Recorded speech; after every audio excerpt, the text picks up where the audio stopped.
All right, let me make sure the audio is good before we begin. And it's great.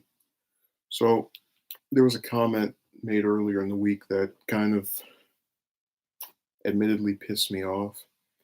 And I've said before, I'm a person who really has had it up to here when it comes to just interactions about the political stuff and ideologies and worldviews because I realized a while ago that I'm not really interested in hearing a lot of these alternate positions because they're usually people that just kind of say something and then when evidence is presented to the contrary, they decide to kind of just ignore that completely.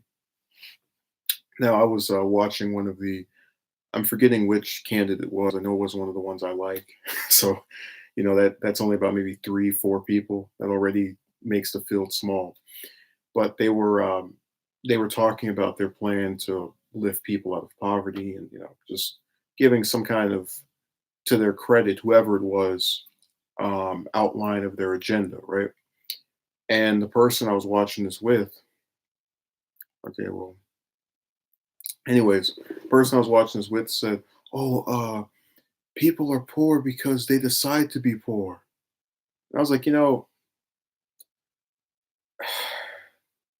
I guess with me, and we've already gotten our dissenting comment, so that's all cute and wonderful. I think whenever you put a blanket over an entire group, you are doing a disservice to actually addressing the problem. Case in point, I'm an individual who identifies as pro-choice. Um, doesn't mean I would ever support, within the context of my own life, having who my spouse or whoever partner get an abortion. But I don't get upset that people do things that I don't do when it comes to that topic because I believe that others' circumstances are not uh, the same as mine. It doesn't strike me as something to get upset about because when you've got millions and millions and millions of people, there's all kind of backstories and outliers. And what's really funny was that I was watching this, I guess, this debate on whether they should raise the minimum wage, and like every time I see the opposition, I always laugh because you have this idea basically that if you have someone who's working up, like you get the idea. The mentality is person who's poor that decides they want to be this according to this person's logic, um, doesn't work or just decides to buy all kind of random stuff, and it's like, okay, but if they're getting some crap wage where they can barely afford anything, uh, and they've got bills month after month, it's kind of like being on a Ferris wheel. You take one step forward, get some more, and then you have to pay for a bill. You just take a step back, and the overwhelming idea that people are supposed to have is that eventually whatever you save up will be enough to like supersede um, whatever circumstance you're presently in or whatever.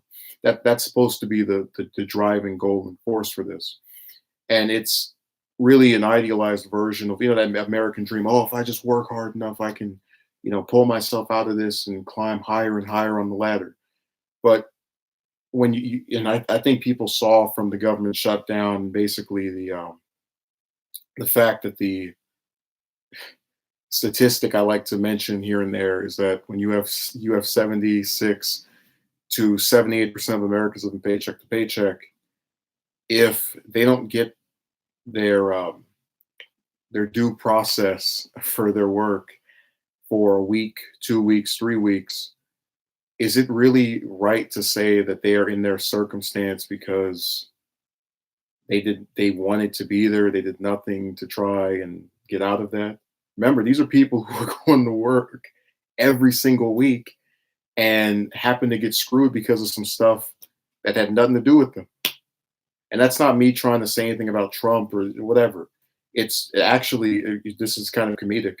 I tried to mention one of his supporters that this whole huge numbers game started, so the 76% of Americans live paycheck to paycheck, that's a stat that began or at least originated prior to Trump. It was mentioned during the Obama years. And it was really funny because I would read articles where you would have Republican slash conservative economists point to that number and go, see, we need to do this and blah, blah, blah, blah, blah. Now they would never mention, raising the wages, lowering the cost of living in some of these places because they just didn't feel like doing that. Let's see. And the dangerous mentality the working class is given is that working 2 to 3 jobs is normal. Yeah, like I've had to keep explaining you're not supposed to have more than one job to just be able to live a normal life. Um, but they people like to what is this?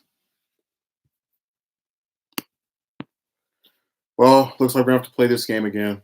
So, Roman King, I think you might have seen this position before. You can have literally every single person working a job, and it would still mean nothing because employment is not an indicator of wealth. As I mentioned before, 78% of Americans live paycheck to paycheck. So, if you're going off of this low unemployment thing, you've got to admit that a significant proportion of those that are living paycheck to paycheck are probably employed.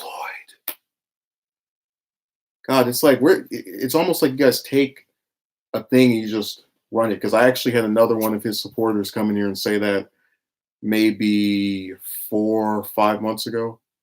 I was like, man, look, you guys write this on Twitter, you write this on Facebook, you can write until the cows come home. It's not going to change the underlying problem.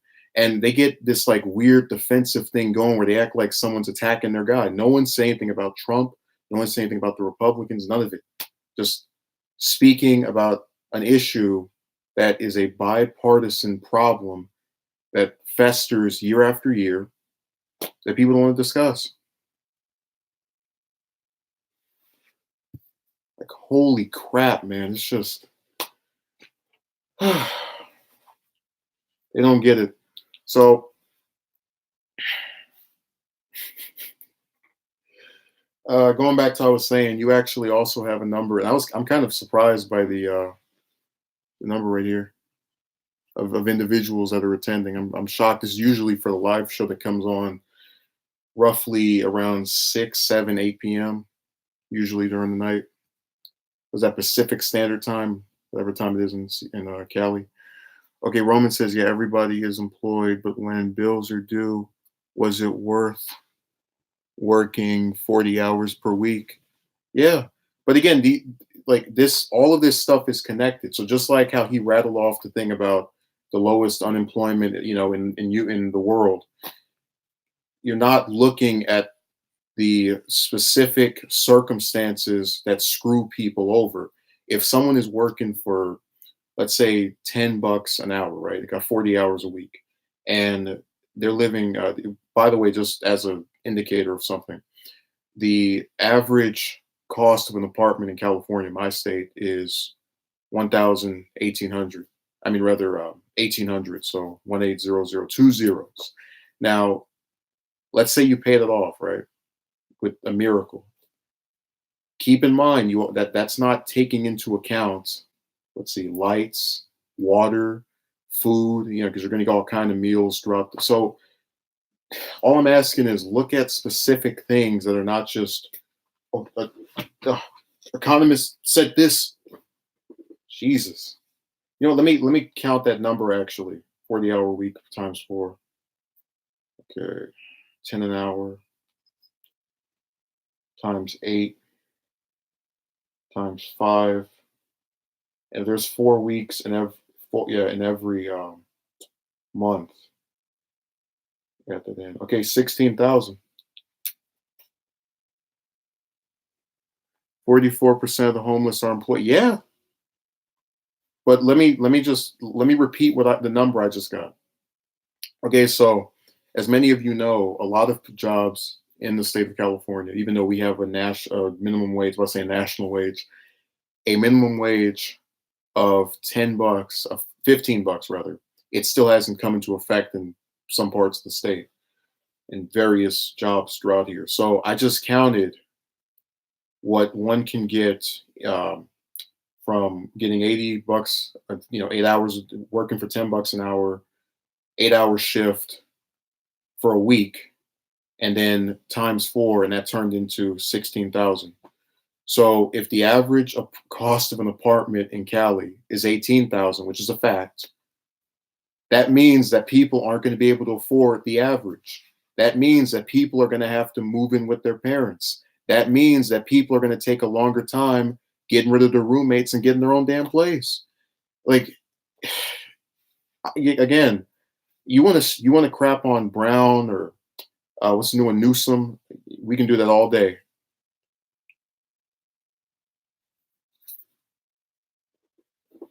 Because I'm not here to defend the neoliberals that run my state. What's up, Mark? Ellie, we got this weird spike of individuals. You are willing, sir. If you can look around and see what I have, and see that I'm clearly not afflicted by the issue I'm talking about, and still believe I'm attempting to be a victim, then there's really nothing left for you to say in this stream.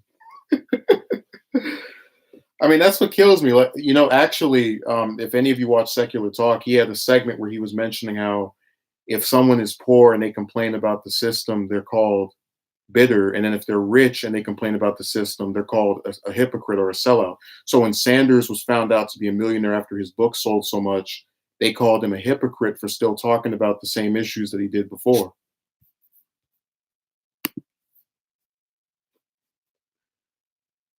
And oh my God, sir, what about mentioning statistics and verifiable facts is in line with SJWs? See, this is what kills me. You come in here, we try to have a respectable, no name, because we're not little kids. I don't know how old you are. I'm 21, so I'm not here to play any third grade nonsense. And your recourse after specific information is given to you is you're this. And look, you can put some more stuff in there. I'm not one of these people that gets sad and curls up in the ball and commits suicide because someone called me a name. All I was saying was you have issues that are dependent on each state, and I happen to know the information per my state.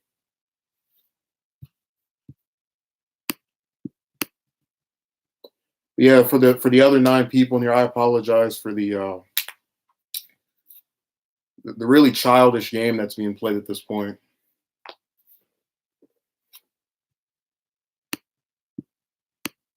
Like, holy crap.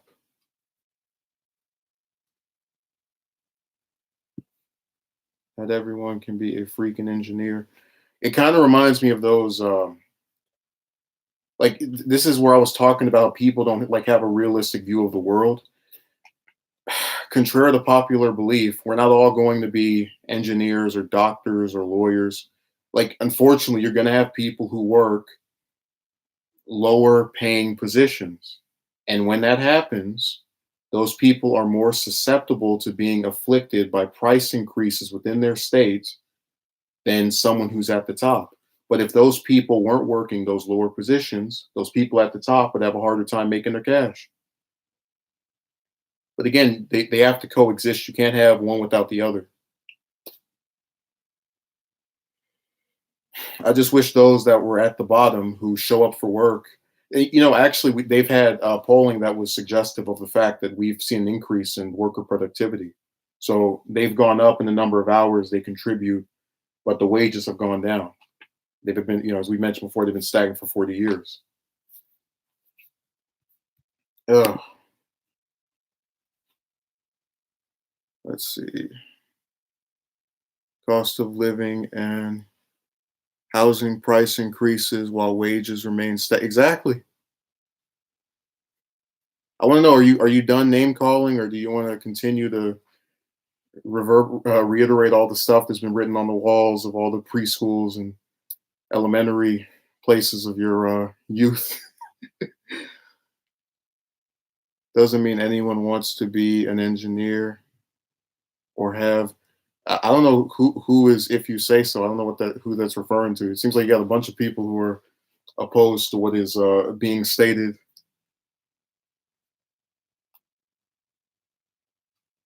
So housing prices will fall once the financial crash happens. Well, yeah, what we're getting into is basically a period of like it's kind of the same thing with the cars where they're putting these things out for 20,000 and these prices that people don't have, so they just sit there and they end up having a surplus of inventory, but then nothing gets sold because nobody can afford it. And then, again, before my words get misconstrued, I'm not saying nobody is in no one in the US. I'm saying a majority of people are not walking around with 20K to give out to these various dealers over and over again, or more than like once every couple of years. I'm not talking about you, Roman. I'm just saying that he said, "If you say so." It's like, what is that in reference to? The next crash is coming, and it will be due to the student debt crisis. Yeah, when you graduate from one of these schools, um, and you end up leaving there with something with an anchor tied to your your leg, you're gonna find yourself not really willing to go and spend on all kind of various things that are around you.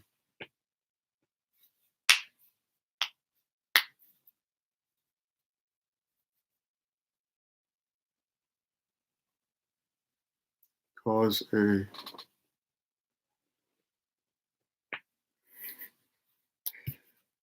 No, I saw that SJW's comment. If that wasn't directed toward me in my own stream, I don't know who was directed toward. Obama,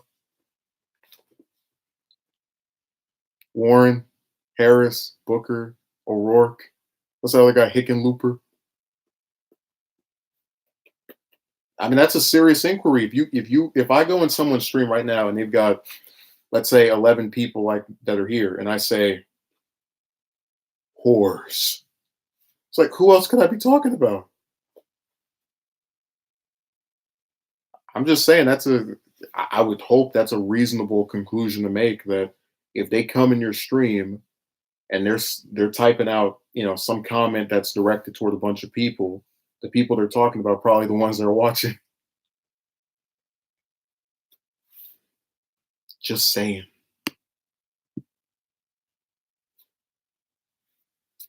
I didn't think I got to read Elliot's comment.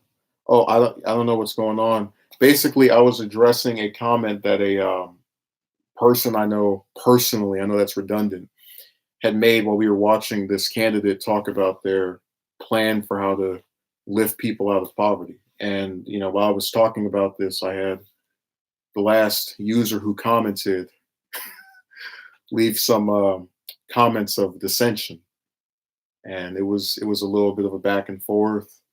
I tried to be respectful. I was called out of my name along with the other people in the chat. Presumably, he's saying that it wasn't, but I don't know why you would write SJWs and not be referring to us. So that's the recollection of what occurred.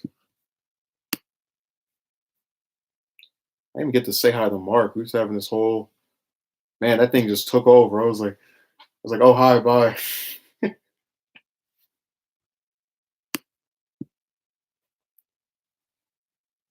I take it. You don't have to take it back. This isn't a court or a witch hunt. I'm just saying that it's a reasonable conclusion to make that someone writes something in a stream with multiple people in it that is presumably meant in a derogatory way. It's probably going to be meant toward those people, or assumed to be meant towards those people.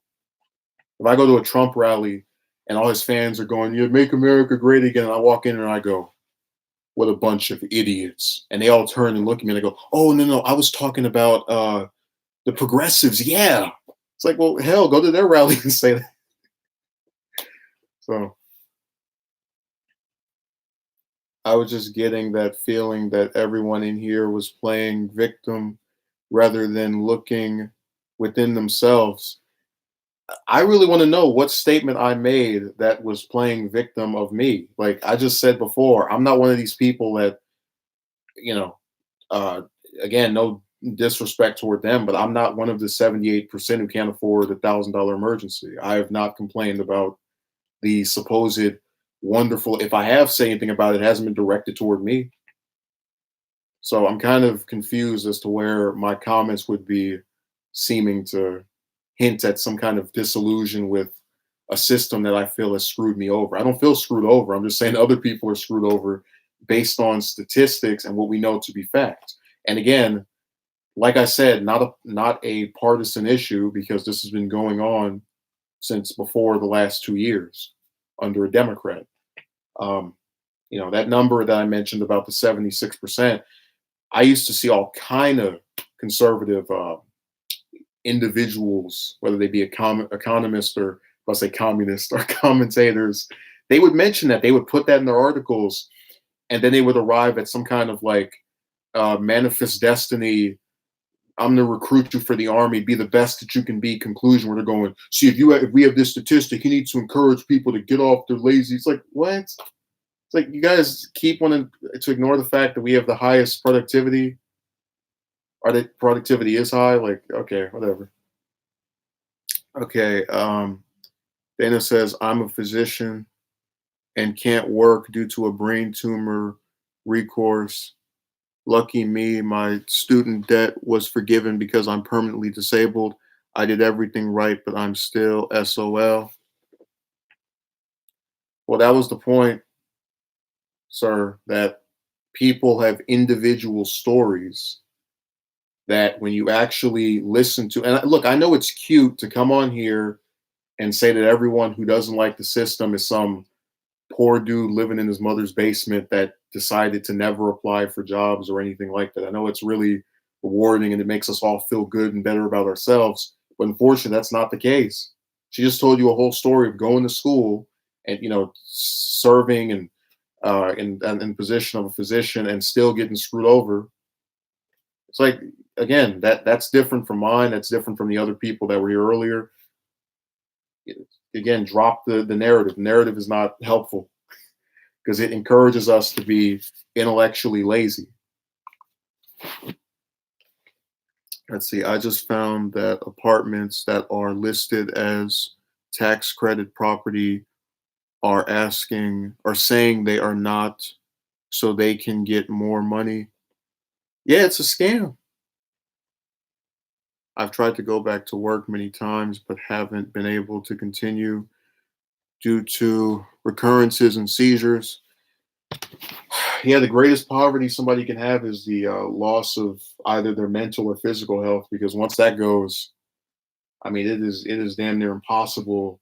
Like I was talking about how we have in this state a surplus of workers, and because of that, you have all these people who are homeless that will apply this stuff over and over again, and won't hear anything back from these places they apply to because there's so many different applicants um, who are physically fit, but if the place doesn't accept them, they're kind of sitting ducks at that point.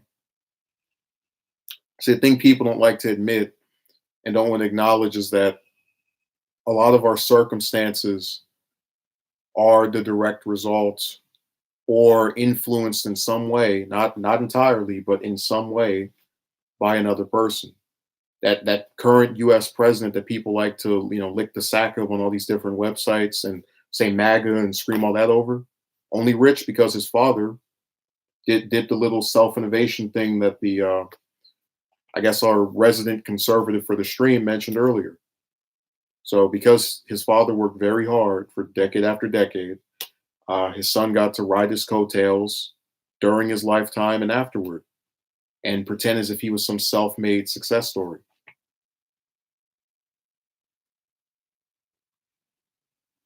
Again, that's something that a lot of other people do not have, or if they do have it, it's in a much smaller extent. In my earlier what happened was and had to no control over it was directed at people who play on every situation. Well, again, the issue that is taking place here is that you're talking about someone using a card. Basically, your comments fill out of context because they're not applicable to what was being stated in the stream. I did not mention anywhere in there anything about someone's ethnicity at all. Roman King is right. I don't know who who played it because I was just talking in general. Um, this is a pretty diverse state. We've got a I don't know the exact numbers off the top of my head, but we have a sizable amount of all kind of different groups over here. Did you guys vote for? I voted for neither. Voted for Sanders in the primary and third party in the general. I'll repeat that until my last breath.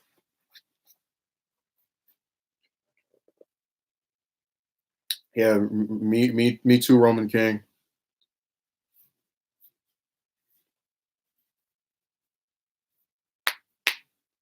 So screw that.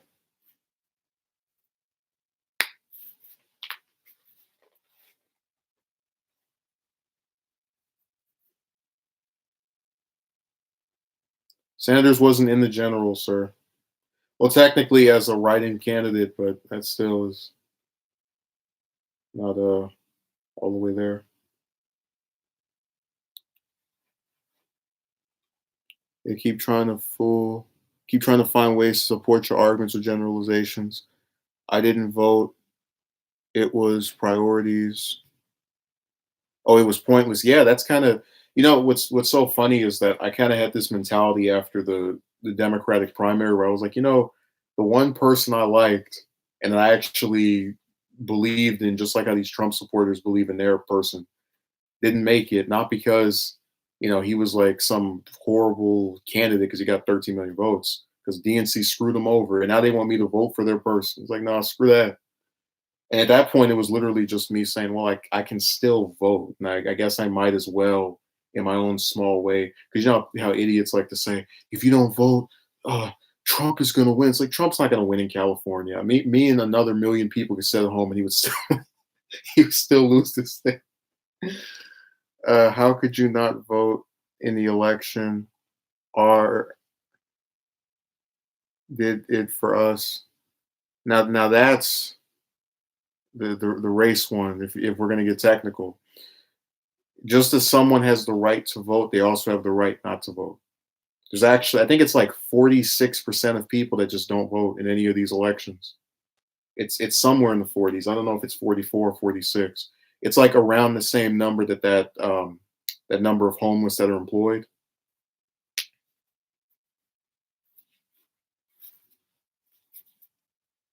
Let's see, sure, because the electoral college don't determine who most likely wins elections. Uh, well, like I said before, I do think I see the point of it where you have these states that are much smaller than somewhere like Cali, where we could literally just take over the votes of Iowa and these other places. But I do think it's stupid that someone can get millions more votes than another person and still lose. And I've actually seen some Trump supporters on Twitter and these other websites saying, "Oh, if you just don't count California, Trump would have won." It's like, yeah, but if you just don't count Texas, Hillary would have won. So what's the point of doing that? Um, I'm a mixed bag on the electoral college. That's all I can say. Kind of caught up in the middle. It's like, yeah, parts of it make sense.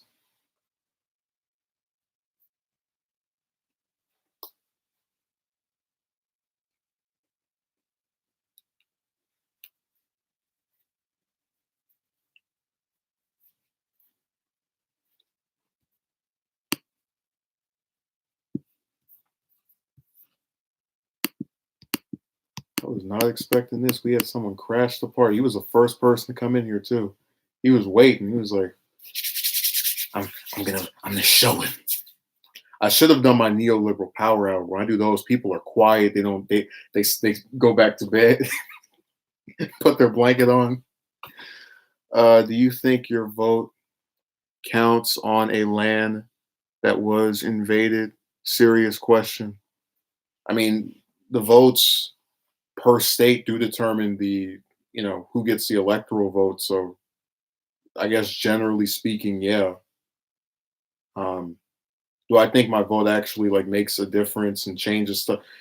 It depends. Like if you live somewhere such as Florida or basically any of the swing states, it's a lot more. It just feels a lot more serious. Like with me, I could just if I vote in the primary and then I just go to sleep for the next 5 or 6 months, I didn't even think about it. Well, maybe that answers the question. Also, I don't know if Dana is still here, but I had sent her I followed her on Twitter because I don't know if she knows my other account got suspended for reasons unknown. For they got all the Poindexters and Simi Valley, what was it, Silicon Valley, up at 3 in the morning on Friday. They got together with a master plan to expel me with no explanation other than you violate the Twitter rules. Like, which one? You got like 30 of those.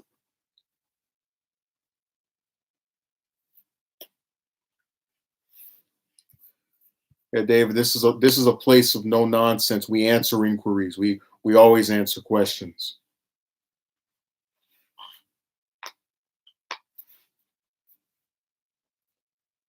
I had one guy come in here and ask me, "What do you think is more important, gun control or climate change?" I said, "Climate change." He went, "Excuse me, you got to be kidding me!"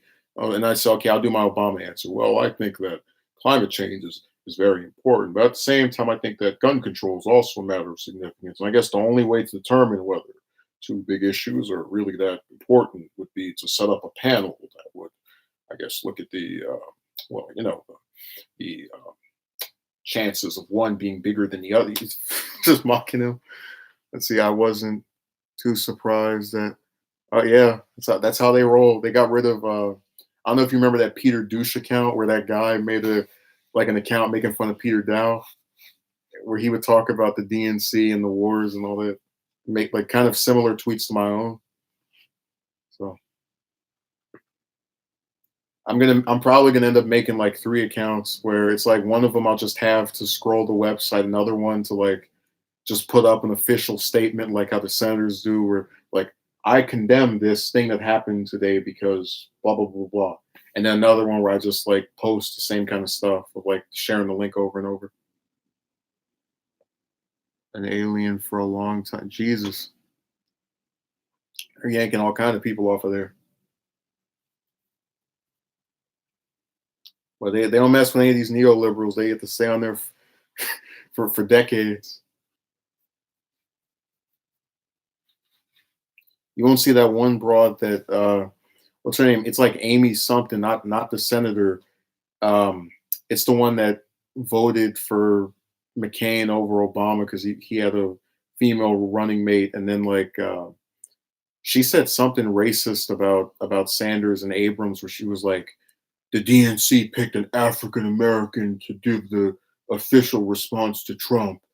How can he put his voice over hers? Like, completely ignoring the fact basically it was okay to give a speech in response to Trump's State of the Union when it was Caucasians or, that group or some other non-minority.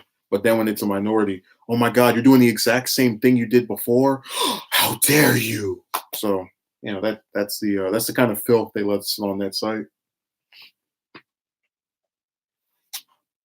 Those are the people they pick. What happened to Mark? He just completely vanished.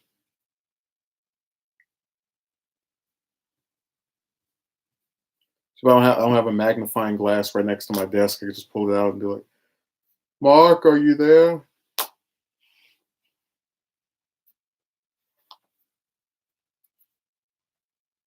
I like how people are fleeing the stream. They're like, yeah, we just saw the back and forth of a lifetime. We don't need to keep putting it up. And I mentioned before that I had a person come in here back in, I think it was the summer of last year, and this back and forth went on for like a whole hour. And I swore I would never have anything resembling that on one of my streams again. But I've seen him post before, so I was like, okay, maybe I can give him the benefit of the doubt. and just kind of you know put it up, just kind of basically filled him through because I don't I'm not one to assume or be inclined to believe that a person who's been there over and over again, kind of commenting in a regular sort of way, would just come in here and be like, "I'm gonna show out." So I was like, okay, let me just give him the benefit of the doubt, and express a little bit of leeway over. I usually do stuff. My modus operandi gets suspended for a little bit so I can try to see what's going on. All right. Music Fiend says poor people are poor because they don't get enough money. Yeah, I'd be inclined to believe that. That's why people are supporting Yang's universal basic income proposal. And people, the right wing is still going to try to make that seem like, oh my God, you're going to vote for him because you're going to give you free stuff. Like, no, you vote for him because he'll give you some stability. Like, is it really evil to say that people can get 1,000 a month on top of what they're already earning? I didn't know that was such a punishment. Hell, in that number I gave off earlier, the 16,000 that comes from the $10 wage per month, if you add the thousand of that, a person should be able to they'd be able to afford an apartment out here. The average cost again is 1,800, so they'd be able to pull it off in that circumstance. But like I said, people don't look at when anytime you see someone that says this whole group is this way, that whole group is that way, they're just trying to be intellectually lazy to feel better about their position. That's why you have so many people who like to go around saying to someone like a pro-choice person like me, "You support baby murder, you evil bastard." And like, you guys, the same ones who are okay with your country bombing all what 7 other ones right now, and including murdering innocent babies, like how you say that these chicks do. So one stone cracks the other. Yang is on the right path for sure. Yeah, I really hope that whatever happens with this election cycle, that idea gets picked up by either somebody else, like just outside of the presidential elections, and we start getting people running for the House and Senate that back that. Because again, like what ends up happening is that when you have a sizable portion of people who are living in a very crappy circumstance, people who are not afflicted by it or who manage to escape it will come out of that system and say, again, with this big issue, we've got almost 80, 4/5 almost of the country that is living paycheck to paycheck, telling them, "Oh, it's okay. Just lift yourself up by your bootstraps. Just go to the schools with their $1.4 trillion student debt, and you'll be able to do it." Just stuff like that is meant to give a pass to a crappy system and not offer any actual solutions on their part.